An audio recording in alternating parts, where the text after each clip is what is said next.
With his infectious personality, sharp wit and general all-round good guy nature, Neil Thoms is a chef. Always the first to pass on his knowledge and the champion of all things British, he's made his mark in Hong Kong, initially at M at the Fringe and then at Alfies by Quay. As the executive chef of the recently opened Beef and Liberty in Wan Chai, he's grinding out one of Hong Kong's best burgers. Neil, thanks for joining us. It's a pleasure. Just a correction there, Hong Kong's best burger. But everything else there, you've nailed me. Nailed me. I'm not allowed to say Hong Kong. You do Hong Kong's best burger. We might want to sell advertising at some time. Oh, okay. Well, then we'll How are you doing? I'm good. Thank you for inviting me on the show. You're welcome. Tell us a little bit about you, how you started cooking and how you got to well, funnily enough, I actually started in Hong Kong. About 1994, I came here. I wanted to get into cooking. I'd always cook for my family, and my mum was not a particularly great chef, so I'd always Neilify things. Neilify? Yeah, Neilify. Is that a verb? It is now. You've been Neilified. Just, I'll get it on Facebook, everyone likes it, and then the Oxford Dictionary, I'll have to pick it up. It's a Neilify. Excellent. That's how it works, yeah. To take something Twerking mediocre last year. and make it awesome. Really? Yeah, so I came in '94. One of my flatmates was a chef, so he helped me on my day off get into a kitchen and do some training there. And through that, the head chef there, his mate worked for M in the Fringe, so I got sort of an apprenticeship in M in the Fringe for 3 months. And yeah, you know, it was a hard time. I probably wasn't the most dedicated sort of apprentice for Michelle, but I can hear her say, "Nah, you're fucking right, mate." Yeah, there we go. Yeah, she's tough. Yeah. And she had a great restaurant, huh? Yeah, no, she's an awesome woman, actually. You know, it was a bit silly for maybe not taking as much of that opportunity as I should have. Anyway, I then set up a sandwich company called Butties Galore. Okay. You know, so a lot of local market, like, what's a butty? That and then through that, it's a bizarre story. Through that, I ended up getting into TV production because I was delivering to all these TV companies. So you see the difference is we work for 20 years and get into TV. He was in for Yeah. 6 months and he gets straight into TV. Yeah. So so I had a sandwich. So I started delivering sandwiches to these guys in the production industry, and they asked me, did I want to be part of a program that was sort of like a documentary about all these people that were coming to Hong Kong that weren't professionals, they weren't bankers or traders. They were coming and setting up their own businesses. In Liverpool, we'd say, using their entrepreneurial skills. And so I said, yeah. So they filmed me for a couple of days, and at the end of it, they asked me would I like to help out their cameraman.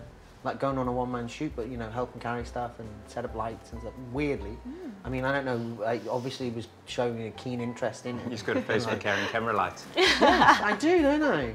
And so I started doing that and then got into TV production, which. And then you moved to Shanghai after that. Yes, doing the same that thing. Actually, the company I worked for produced a beer commercial, and that, yeah, the guy Dan Mintz. Who was the director, asked me at the end of the shoot did I want to go out to Shanghai. And then after Shanghai, you went to... Well, in Shanghai, actually, I opened a restaurant. Okay. That was called Zubar. So that was, actually, in Newsweek magazine, was one of the top 10 bar restaurants in Asia. And that was late 90s. That was in 1999, yeah. And then we had issues with the Chinese partner and a bit of sort of naivety at the same time. So that finished up, and then I ended up going to the British Virgin Islands. I did a stage in the Fat Duck. Which you just got into. Yeah. Because, Yeah. you know, Hi, my name is Neil. You've seen me carrying TV cameras before. Can I come for a stash?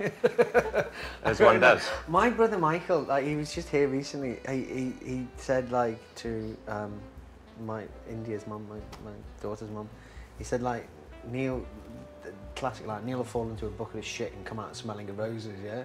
And I suppose in a way, if I look at my life, I have fallen into things. I've got into things quite where maybe other people will struggle. But anyway, so did the stage. Then my daughter was born I was moving to Tortola in the British Virgin Islands, but my daughter was born in Puerto Rico, in San Juan. And we went back to Tortola. I ended up sort of befriending this lady, Naomi, who had a beach hut, and you know, made a really informal sort of relationship with her to open a Sunday brunch club, Saturday Sunday brunch club. But her niece or her nephew's girlfriend was getting married. They were like Dallas for restaurants. I'm telling you, man, they were getting married, and so you know I ended up like putting loads of time and effort into doing this up, making tables, benches, you know, painting the whole place. They had their wedding, which was lovely, and then we did the brunch club, me and Bronwyn, and next day it was great. It was a huge success. Loads of all the, you know, it was packed out on the beach. It was like one of the guys there, Al, who is a sort of a singing chef, who is part of the place called the Last Resort, because it literally is the last resort. Yeah, I think that pretty much is though. Yeah, but you know, he said it was a great combination of like New York and sort of beach bar. You know, yeah. So yeah, that really took off. And then I went back the next day, and the guys decided to completely change the deal of what would formally sort of proposed, and so I got sort of screwed, stood up, walked away, never went back there again. And when did you come back to Hong Kong? Well, that's actually only the start of the BVI, because then that was such a success that we had a couple of approaches by people saying, do you want to open a restaurant? So then we ended up opening a restaurant, which was called 15 Abbott Lane. And it was set in this beautiful little boutique hotel that was actually created by these two gay guys that came out in the 70s and started building it, but unfortunately one of the younger guy ran off with the architect. It is like Dallas. Wow. The guy was heartbroken, he disappeared. The architect or the guy that stayed behind? No, the guy that stayed behind. Okay. Really the guy with the money. He was like an antiques dealer or something. He went back to New York. He eventually sold the premises, Bougainvillea, to a guy, a doctor, Dr. Tadstall, who was a plastic surgeon, who had actually originally been sent out by the British government. Who was the second cousin of the other guy from... He'd been sent out by the British government to look after the sort of the colony, I suppose. Okay. And he opened up this plastic surgery in the rooms of the hotel, and then we took over the actual restaurant area to finally make it into a restaurant. And that was great, but it's very seasonal. And then Bronwyn got a job in London. So we had to go to London. Okay, and Hong Kong. And then back to Hong Kong. You came back. Yeah, I came back. Okay. 4 years ago. And you came back for the position at Alfies? Oh yeah, head chef in Alfies by Key, part of the Dunhill Home Store. Okay. Great how experience. Did you land that? How did I land it? How did you get that job? Eva Lee, lady I knew from Shanghai, close friend. She was working for Key Club. Originally asked me to find a British chef. And I was so crap at finding a British chef, they had to take me. Oh, well, I don't believe that. Actually, you did a fantastic job at Alfies. Alfies has always been a favourite. Thank you. No, it was a really, really good time there. And, you know, if they'd opened more Alfies around Hong Kong, Shanghai, Asia, it would be a progression. Sure. I mean, it's a good product. It works, it makes money, and it's got a good name for itself, so why not? And the move to Beef and Liberty?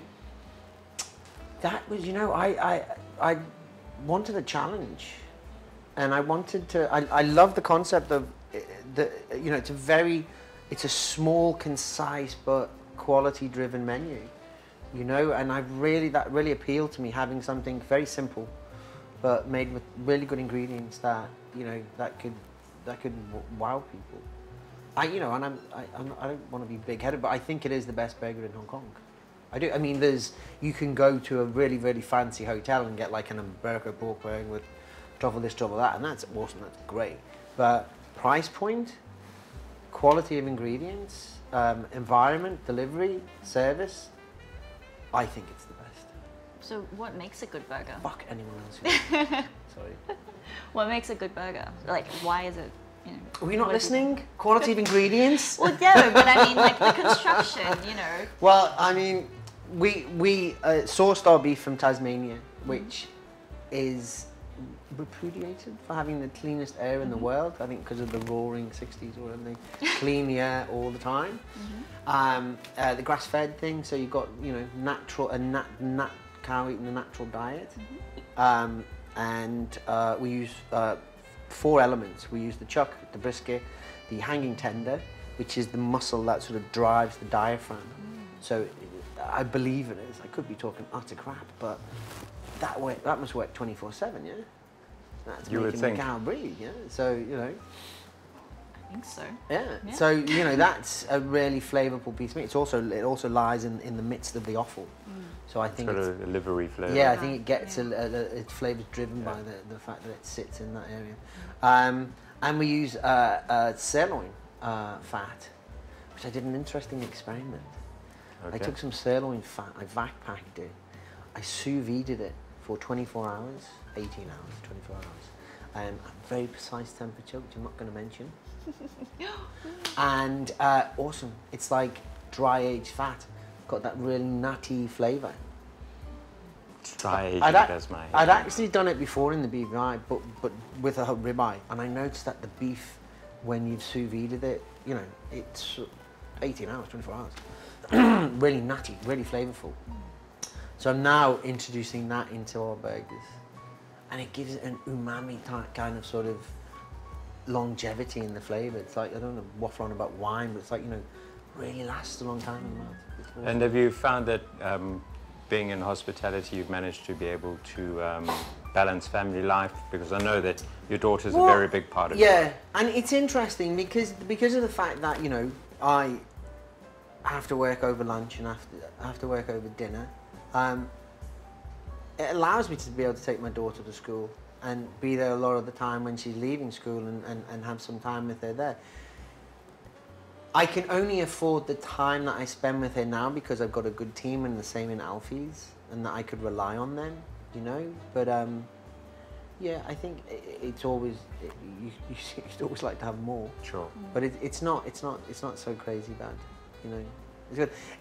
It's more it's Hong Kong and the industry here, the hospitality industry, or just any industry or any lifestyle here is very sort of frenetic. It's work orientated, and then it's like there seems to be no subtle divide between work and sort of pleasure.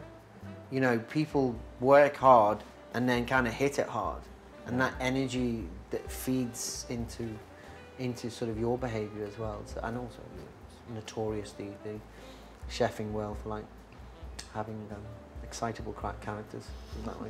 It's been awesome to have you along to come. It's been lovely being here. Thank you. You very much. And we'll probably stop by and have one of Hong Kong's burgers. Best burgers. Best burgers. Hong with you soon. Hong Kong's best burger. Thank you very much. Thank you very much. Thank you. And that's the end of our segment. Thank you very much. Bye-bye.